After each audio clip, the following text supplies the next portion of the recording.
الحمد للہ وکفا والصلاة والسلام علی عبادہ الذین اصطفیٰ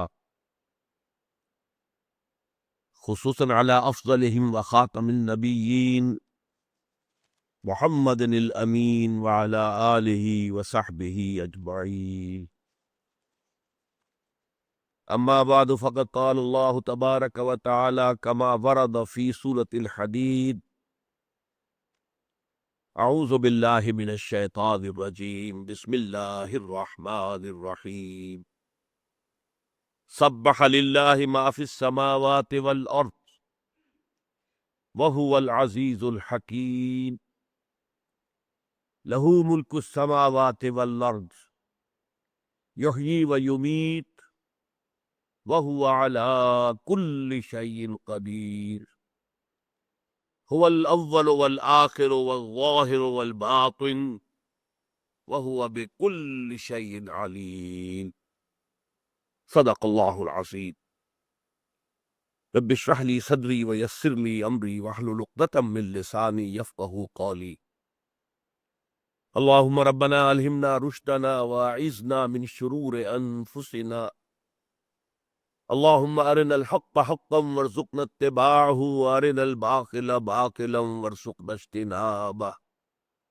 اللہم وفقنا لما تحب وترضى آمین یا رب العالمین۔ آپ حضرات کے علم میں ہے کہ ان مجالس میں مطالعہ قرآن حکیم کا ایک منتخب نصاب ہے جو سلسلے وار زیر درس رہا ہے۔ اس نصاب کے کل 6 حصے ہیں، ان میں سے 5 ہم پڑھ چکے ہیں، آج آخری اور چھٹا حصہ شروع ہو رہا ہے۔ اس سے پہلے جتنے حصے ہیں اس نصاب کے، اس میں ایک ایک حصے میں کئی دروس شامل تھے، کئی مقامات سے قرآن مجید کی آیات بھی، سورتیں بھی، لیکن یہ آخری حصہ کل کا کل صرف ایک سورت پر مشتمل ہے، وہ سورۃ الحدید ہے۔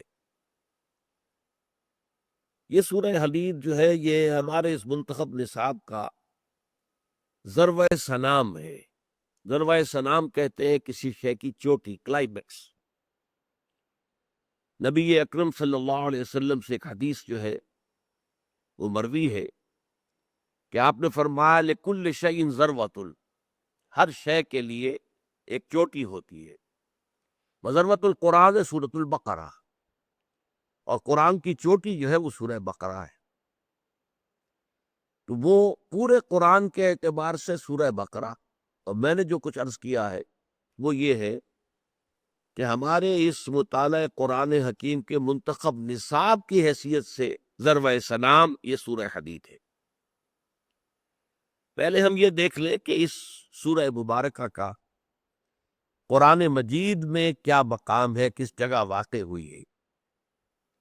منتخب نصاب میں تو میں نے عرض کیا یہ اس کا آخری حصہ ہے، 29 آیات اور 4 رکوعوں پر مشتمل سورت، لیکن قرآن مجید کی ترتیب میں یہ کس مقام پر ہے، اس کے لیے تمہیداً یہ باتیں اگرچہ پہلے بھی بعض اوقات آئی ہیں لیکن آج پھر تازہ کر لیجئے۔ قرآن حکیم کی 114 صورتیں ہیں، ان میں بہت چھوٹی بھی ہے سورۃ العصر، سورۃ الکوثر، سورۃ النصر، بہت بڑی بھی ہے سورۃ البقرہ، اسی طریقے سے سورہ انعام، سورہ اعراف، سورہ نساء، سورہ مائدہ، سورہ آل عمران۔ تو چھوٹی بھی ہے، بڑی بھی ہے۔ ان میں گروپنگ جو ہے 2 اعتبارات سے ہے۔ ایک تو قدیم زمانے سے گروپنگ چلی آ رہی ہے، وہ گروپنگ ہے اس اعتبار سے کہ جیسا کہ صحابہ میں سے اکثر کا معمول تھا کہ ہر ہفتے قرآن مجید کو ختم کرتے تھے، تو 7 حصوں میں تقسیم کر دیا جائے تاکہ روزانہ ایک حصہ پڑھ کر، اور عام طور پر وہ یہ کام رات کو کرتے تھے کہ ایک حصہ پڑھ کر تو 7 حصے ایک ہفتے میں مکمل ہو جائے۔ انہیں کہتے ہیں منزلیں یا احزاب، حزب کی جمع احزاب۔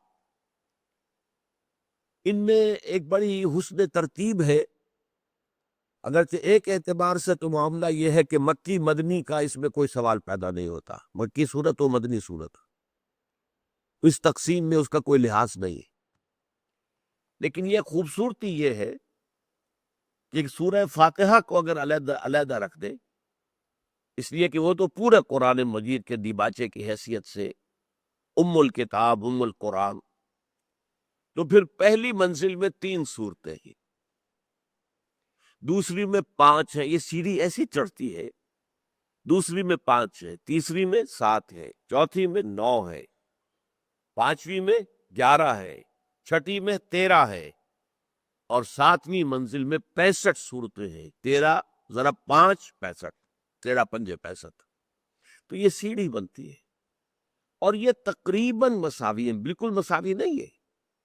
بالکل مساوی کرنے کے لیے تو پھر صورتوں کو توڑنا پڑتا، جیسے کہ 30 پارے جو بعد میں بنائے گئے، یہ صحابہ کے تابعین کے دور میں نہیں تھے، یہ 30 سپارے، یہ وہ بات کی بات ہے۔ برابر برابر 30 حصوں میں تقسیم کر دیا جائے تاکہ ہر روز ایک سپارہ پڑھ کر ایک مہینے میں انسان قرآن ختم کر لے۔ اس میں ہم دیکھتے ہیں کہ صورتیں ٹوٹ جاتی ہیں بیچ بیچ میں، کیونکہ برابر آپ کو کرنا۔ لیکن ان جو قدیم زمانے سے، جو صحابہ کے دور سے جو منزلیں اور احزاب چلے آ رہے ہیں، ان میں کوئی صورت ٹوٹتی نہیں ہے، پوری پوری صورتیں شامل ہے، 3 5 7 9 11 اور 13 اور پھر 65۔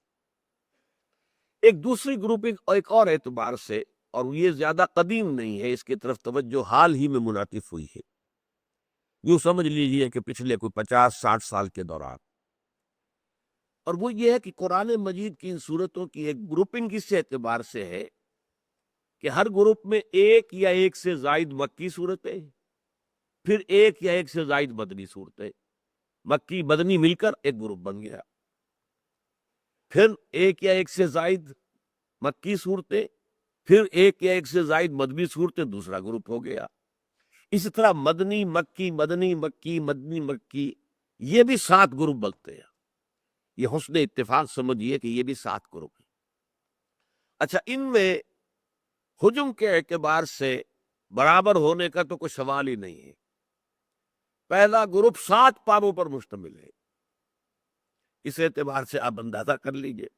آخری گروپ صرف 2 پاروں پر مشتمل ہے، تو اس میں فرق جو ہے وہ تو در حقیقت مکی مدنی کے اعتبار سے تقسیم ہے، اس میں کوئی برابری کا یا اس کو ایسا تقسیم کرنا کہ ہر ہفتے میں یا ہر مہینے میں قرآن ختم ہو جائے، یہ پیش نظر نہیں۔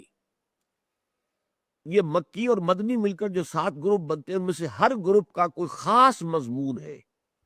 بہت سے مضامین تو وہ جو قرآن میں مشترک ہے، مسلسل چلیں گے، ہر صورت میں مل جائیں گے، ہر جگہ مل جائیں گے، لیکن یہ کہ ہر صورت کا اپنا ایک مرکزی عمود ہے، اس عمود کے ایک اسپیکٹ کو مکی صورتیں لیتی ہے اور دوسرے اسپیکٹ کو مدنی صورتیں لیتی، مکی مدنی مکی مدنی، اس طریقے سے 7 گروپ بنتے ہیں۔ ایک عجیب بات یہ ہے کہ پہلا گروپ اس اعتبار سے بہت ان بیلنسڈ ہے کہ اس میں مکی سورت صرف ایک ہے، سورہ فاتحہ، 7 آیتیں کل، حالانکہ یہ پورے قرآن پر بھاری ہے، لیکن ہے یہ کہ 7 آیتیں۔ لیکن اس کے بعد مدنی صورتیں 4 طویل ترین صورتیں، بقرہ، آل عمران، نساء، مائدہ، 4 صورت، 7 پارے۔ یہی معاملہ اس کے برعکس ہو جائے گا، ریسیپروکل، ایبسولوٹلی۔ آخری جو گروپ ہے اس میں صرف 2 صورتیں مدنی ہے، معوذتین، قل اعوذ برب الفلق، قل اعوذ برب الناس، باقی پورے 2 پارے جو ہے وہ مکی صورتوں پر مشتمل ہے۔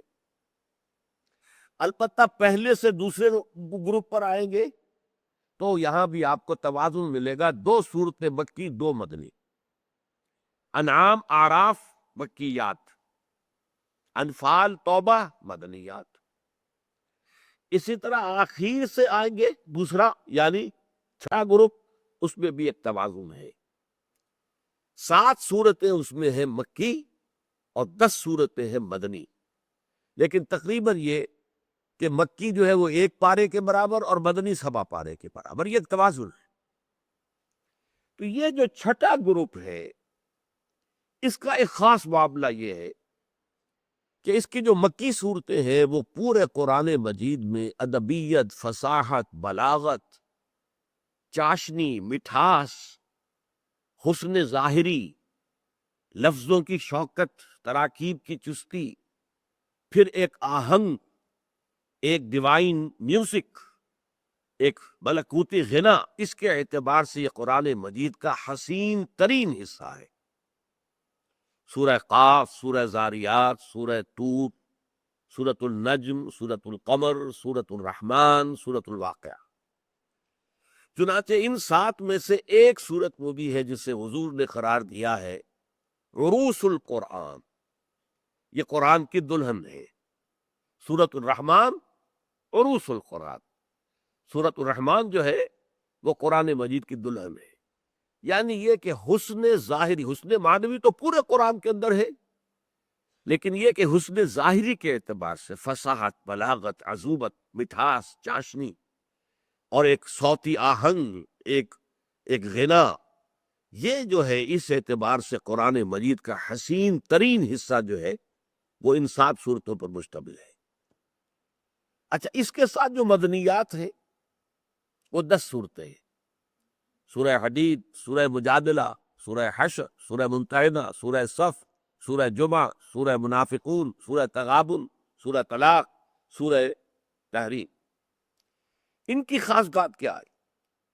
سب سے پہلی بات تو یہ نوٹ کیجئے کہ قرآن مجید میں مدنی صورتوں کا سب سے بڑا گلدستہ یہ ہے تعداد کے اعتبار سے، ورنہ شروع میں بتایا ایک صورت ہے سورہ فاتحہ، پھر آگے کہیں 2 آ گئیں اس طریقے سے۔ لیکن یہ کہ مدنی صورتیں جو ہے، اس کے بعد پھر ایک آتی ہے سورہ نور، پھر بہت آگے جا کر ایک آتی ہے سورہ احزاب، پھر آگے جا کر اسی طریقے سے پھر 4 صورتیں آ جاتی ہیں۔ لیکن یہ ہے کہ جو سب سے بڑا گلدستہ 10 مدنی صورتیں یکجا، یہ قرآن مجید میں اس مقام کے علاوہ اور کہیں نہیں۔ چاہے حجم 1.25 پارہ ہے، ادھر سورہ بقرہ جو ہے وہ 2.5 پارے کے قریب ہے، اس سے دگنی ہے، پورے گروپ سے دگنی ہے۔ لیکن یہ کہ تعداد سور کے اعتبار سے، سورتوں کی تعداد کے اعتبار سے یہ قرآن مجید کا سب سے بڑا گلدستہ ہے۔ نمبر 2، اس کے کچھ خاص جو ہے مضامین ہے، خاص اوصاف ہے۔ نمبر 1 تو یہ سمجھیے کہ ان سورتوں میں خطاب نہ مشرکین سے ہے، نہ کفار سے ہے، نہ یہود سے ہے، بلکہ منافقین سے بھی براہ راست خطاب نہیں ہے۔ سارا خطاب امت مسلمہ سے ہے، اور امت مسلمہ سے خطاب کے ضمن میں اگرچہ قرآن مجید کا جو مدنی حصہ ہے وہ زیادہ امت مسلمہ سے خطاب ہی پر مشتمل ہے، لیکن امت مسلمہ سے خطاب کے ضمن میں جامع ترین، اور جسے میں کلائمیکس کہہ رہا ہوں، جو ذروۃ السنام ہے قرآن مجید کا، وہ یہ گروپ ہے۔ ان تمام صورتوں کا زمانہ نزول ایکسپٹ 1، سورہ حشر جو ہے وہ تو سن 3 ہجری میں نازل ہوئی ہے، لیکن باقی سب جو ہے مدنی دور کے نصف آخر میں، یعنی سن 5 ہجری کے بعد سے لے کر اور سن 11 ہجری کے شروع تک، جس میں کہ حضور کا انتقال ہوا ہے، اس دوران میں یہ صورتیں نازل ہوئی۔ ان صورتوں میں قرآن مجید کے اہم ترین مضامین کے خلاصے دے دیے گئے۔ میں یہ سمجھانے کے لیے کہا کرتا ہوں بات کہ ایک تو وہ طالب علم ہوتے ہیں کہ جو اپنے نصاب کو پورے کو پڑھتے ہیں، اچھی طرح سمجھتے ہیں، گہرائیوں میں اترتے ہیں، اور ایک ایسے طالب علم بھی ہوتے ہیں جو خلاصوں کی مدد لے کر کامیاب ہونا چاہتے ہیں۔ پوری کتابیں پڑھنا ان کے لیے ممکن نہیں ہے، وہ خلاصوں کی تلاش میں رہتے ہیں، خلاصے مل جائیں۔ تو شاید نوع انسانی کی یہ ایک ایسی کمزوری ہے جس کا لحاظ اللہ نے رکھا ہے۔ تو جو اہم ترین مضامین جو قرآن مجید کی طویل صورتوں میں بڑی طویل بحثوں کی شکل میں آئے ہیں، ان کے خلاصے یہاں پر دے دیے گئے۔ مثلا حقیقت ایمان اور ایمان کے ثمرات، یہ مکی قرآن کا سب سے بڑا موضوع ہے، لیکن اس مجموعہ سور میں، سورتوں کے اس مجموعے میں، سورۃ التغابن 18 آیات اور جامع ترین ایمان کے موضوع پر جامع ترین سورت ہم پڑھ چکے ہیں۔ نفاق کے موضوع پر سورہ نساء، سورہ توبہ، اتنے مفصل مضامین آئے ہیں، اتنے مفصل مضامین آئے ہیں، لیکن اس گروپ میں سورہ منافقون 11 آیات، اور اس میں سارا خلاصہ موجود ہے۔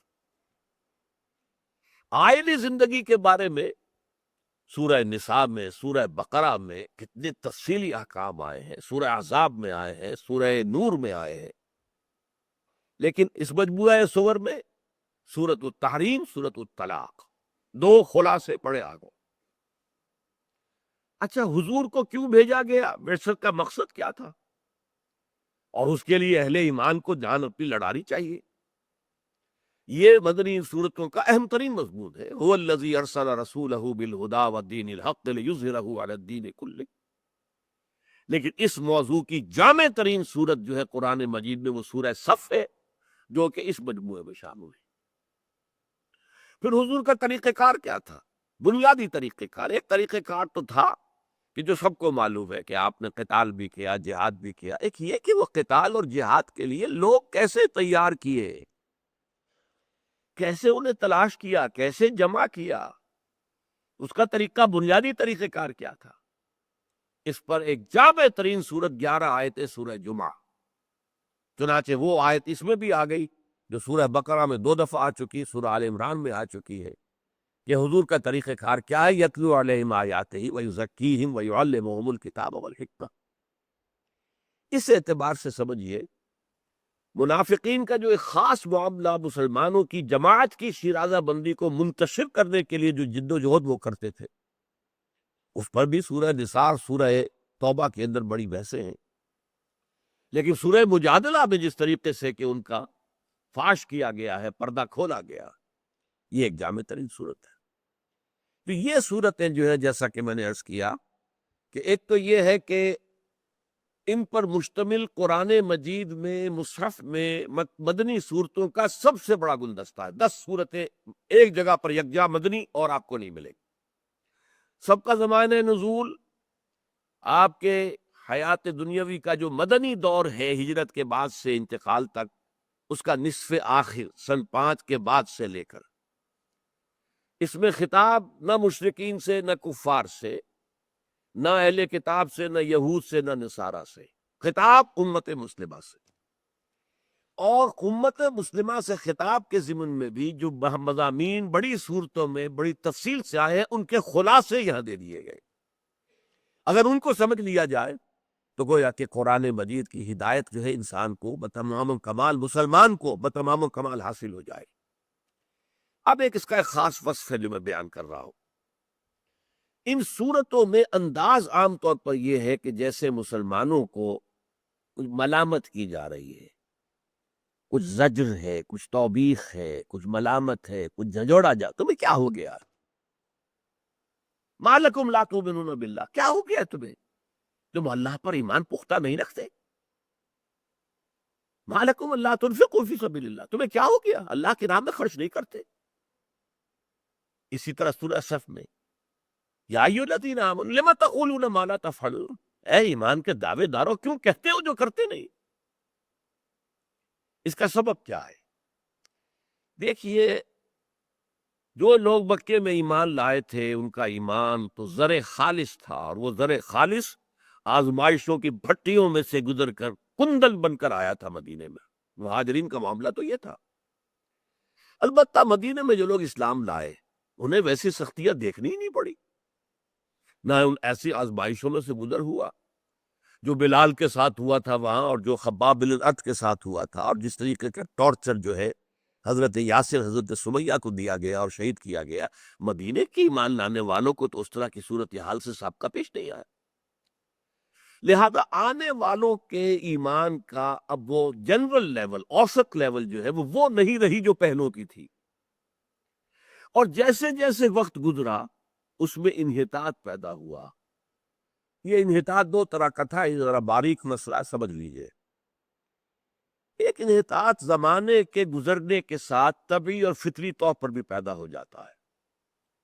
مثلاً ایک شخص قرآن سنتا ہے پہلی مرتبہ، سلیم الفطرت انسان ہے، اس کا ایک دم رد عمل ہوتا ہے، اس کے آنکھوں سے آنسو بہہ پڑتے ہیں۔ وَإِذَا سَمِعُوا مَا أُنزِلَ إِلَى الرَّسُولِ تَرَىٰ أَعْيُنَهُمْ تَفِيضُ مِنَ الدَّمْعِ مِمَّا عَرَفُوا مِنَ الْحَقِّ، یہ کیفیت ہوتی تھی۔ لیکن حضرت ابو بکر کے زمانے میں ایک وفد آیا باہر سے، جب انہیں قرآن سنایا گیا ان کی وہی کیفیت ہو گئی، ان کی آنکھوں سے آنسو جو ہے وہ بہہ نکلے۔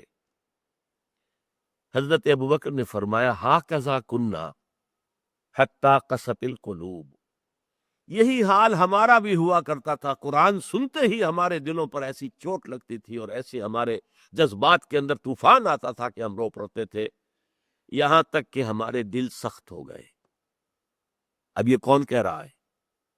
ابو بکر صدیق رضی اللہ تعالی۔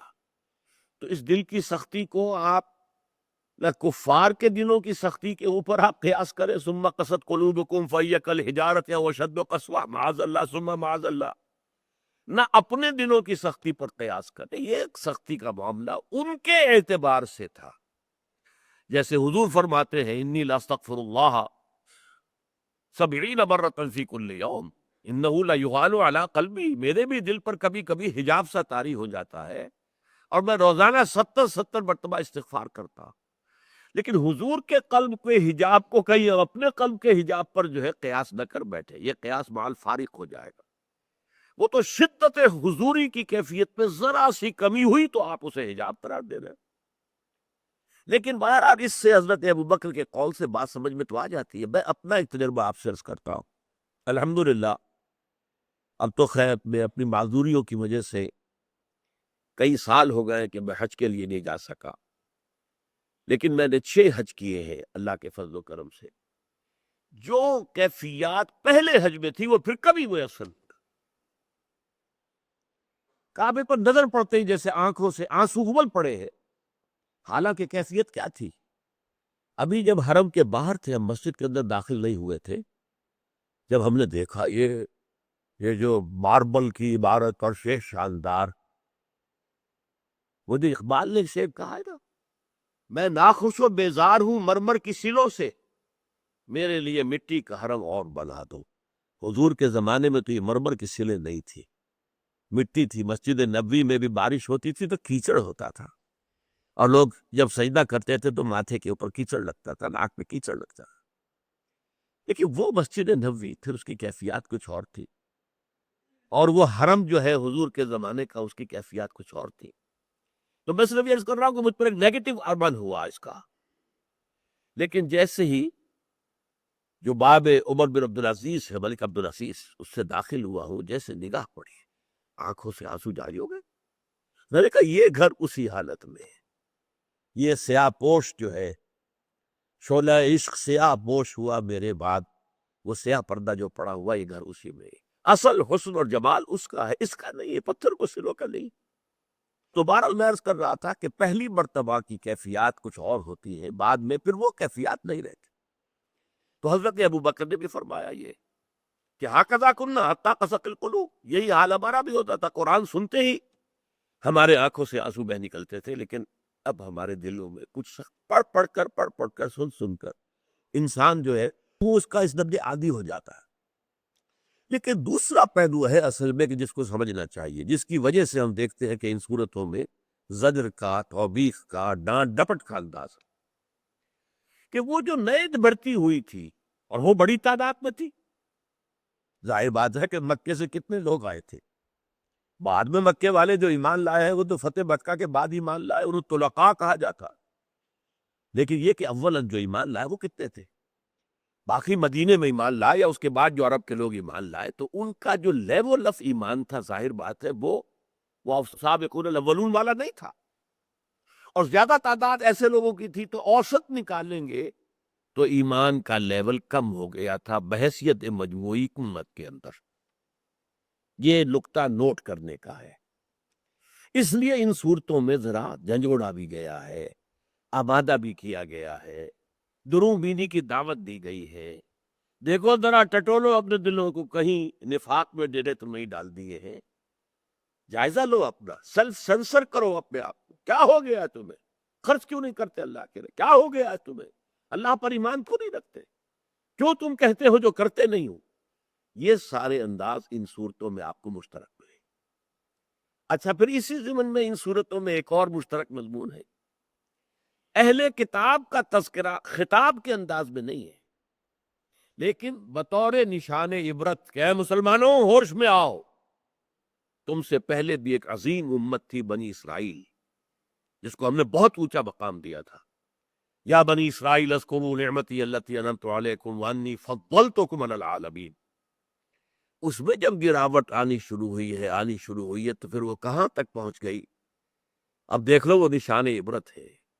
وہ معزول کر دیے گئے اس مقام سے، اور تمہیں اس مقام پر فائز کیا گیا ہے۔ مبادا تم بھی انہی کے نقش قدم پر چلو، ایسا نہ ہو کہ یہی انحطاط کا عمل تمہارا جو ہے بڑھتا چلا جائے، اور تم بھی ایک اور دوسری امت مسلمہ بنی اسرائیل کی طرح کی امت مسلمہ بن کر رہ جاؤ۔ یہ گویا کہ ایک نشان عبرت کے طور پر وہاں پہ اس کا اشارہ کیا گیا۔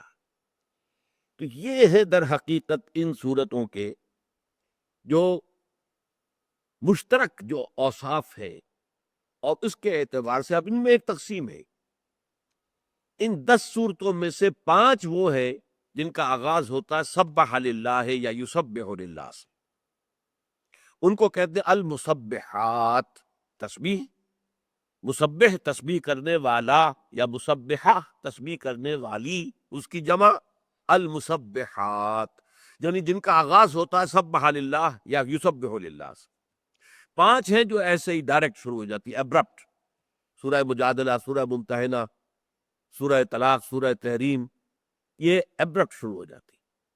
لیکن 5 صورتیں وہ ہیں جو تسبیح سے شروع ہوتی۔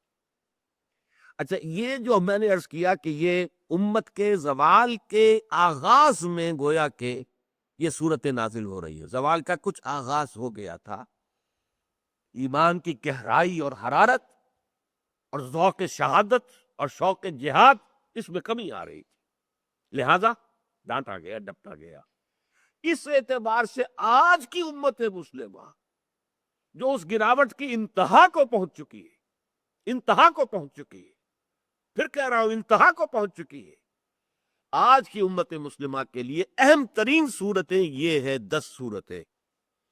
ان پر بار بار توجہ دی جائے، کو بار بار پڑھا جائے، ان سے وہ اپنے جذبہ ایمانی کے اندر نئی حرارت حاصل کی جائے، ذوق شہادت اور جوش جہاد کو اندر جو حرارت دوبارہ حاصل کی جائے۔ تو اس اعتبار سے میں نے کہا کہ امت مسلمہ سے خطاب کے ضمن میں یہ قرآن مجید کا نقطہ عروج ہے، جامع ترین مقام ہے۔ یہی وجہ ہے، دیکھیے ہمارے اس منتخب نصاب میں ان 10 میں سے 6 صورتیں شامل ہیں۔ سورہ تغابن ہم پڑھ چکے ہیں، جو حصہ دوم تھا ایمان کے مباحث، اس میں سورہ تغابن آ چکی۔ پھر جو حصہ سوم آیا اعمال، تو عائلی زندگی کے بارے میں سورہ تحریم ہم پڑھ چکے۔ پھر جب آیا حصہ سوم جہاد و قتال فی سبیل اللہ، اس میں ہم نے سورہ صف پڑھی ہے، سورہ جمعہ پڑھی ہے، سورہ منافقون پڑھی ہے۔ تو 5 صورتیں تو ہم پڑھ چکے ہیں اس گروپ کی، اور 6ٹھی صورت یہ ہے، اور یہ صورت جو ہے ان میں سب سے بڑی بھی ہے، سورہ حدید، اور جامع ترین ہے۔ باقی تمام صورتوں کا خلاصہ بھی اس کے اندر آ گیا ہے، یعنی خلاصہ در خلاصہ، پورے قرآن کے مضامین کا خلاصہ یہ 10 صورتیں، اور ان 10 صورتوں کا جامع ترین خلاصہ یہ سورہ حدید ہے، جس کا کہ آغاز اب ہم کر رہے ہیں اللہ کا نام لے کر۔ بارک اللہ لی ولکم فی القرآن العظیم ونفعنی وإیاکم بالآیات والذکر الحکیم۔